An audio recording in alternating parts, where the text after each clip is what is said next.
Broke in Brooklyn, the true story of Howard Schultz. From housing projects to billion-dollar coffee empire, Howard Schultz was born in 1953 in Brooklyn, New York, in the Canarsie Bayview projects. His family of 5 lived in federally subsidized housing, where poverty wasn't a season. It was the soil everything grew out of. His father, Fred, held odd, low-paying jobs: truck driver, factory worker, cab driver. None came with benefits or security. At the age of 7, Howard saw his father break his ankle at work and lose his job instantly. No health care, no income, no support. It scarred him. He said years later, "There was no workers' comp, no severance, nothing. I saw my dad lose his dignity. That moment became the lens through which I saw work, leadership, and opportunity." Howard wasn't an academic genius. He had no connections, no family business. What he had was pain and the belief that maybe he could escape it. He used sports as his first ticket out. A football scholarship got him into Northern Michigan University, where he was the first in his family to go to college. He worked as a bartender and sold blood to survive. Graduation didn't lead to success, it led to rejection.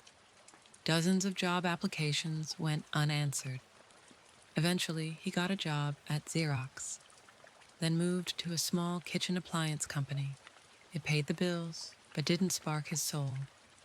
Then, he noticed a little coffee shop in Seattle was ordering a lot of his products. The name, Starbucks. At the time, Starbucks had 4 stores and sold only coffee beans and equipment, not drinks. Schultz visited them and immediately saw potential. He begged for a job and joined as director of marketing. In 1983, Howard visited Italy on a business trip, and everything changed.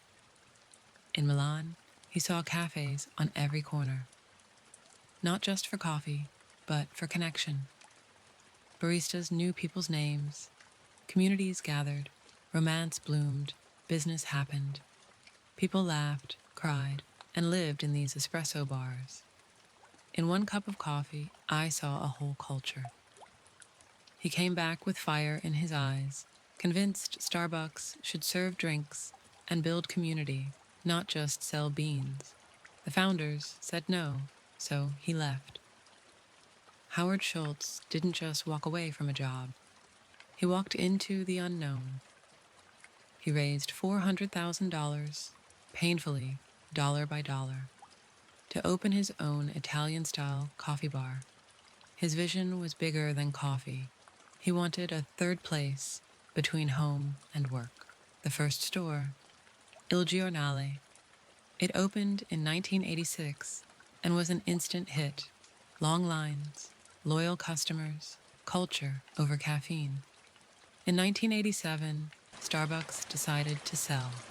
Schultz rounded up investors and bought Starbucks for $3.8 million. He now had the name, the vision, and the fire. Howard began expanding Starbucks, not just in stores, but in soul. His leadership model was radical for the time. All employees, even part-timers, got health insurance. He gave out stock options to baristas. He refused to franchise early on to protect quality. He made it mandatory for store managers to learn company values, not just sales. By the mid-90s, Starbucks went public. Stock price skyrocketed. By 2000, there were 3,500 stores. By 2010, there were over 17,000. Today, over 38,000 stores worldwide. Schultz became a billionaire, but he never forgot the smell of a broken home or the silence of an empty fridge. Unlike many CEOs, Howard poured his money into people-first initiatives. He created college achievement plans, helping baristas earn degrees. He advocated for veterans and refugee employment. He funded community stores in underserved areas. During racial tension in the U.S., he launched the controversial Race Together campaign to promote dialogue. He believed companies should have a heart, not just a bottom line. He said, "Success is empty if you arrive at the top alone. Real wealth is helping others rise." Howard Schultz's net worth today is over $3 billion.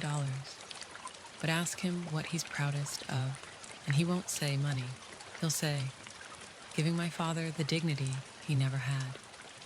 Letting baristas become homeowners. Turning a coffee cup into a conversation." He stepped down as CEO twice, but Starbucks always remained part of his identity. Howard lives in Seattle with his wife and still gives back through education, civic leadership, and philanthropy. Howard Schultz came from the depths: poverty, violence, trauma. He wasn't supposed to make it, but he believed. In one of his interviews, he said, "When you're surrounded by broken glass, you can see through it, or you can bleed from it. I chose to see." He built something the world never asked for, but now can't imagine life without. He turned pain into purpose, coffee into community, and poverty into legacy.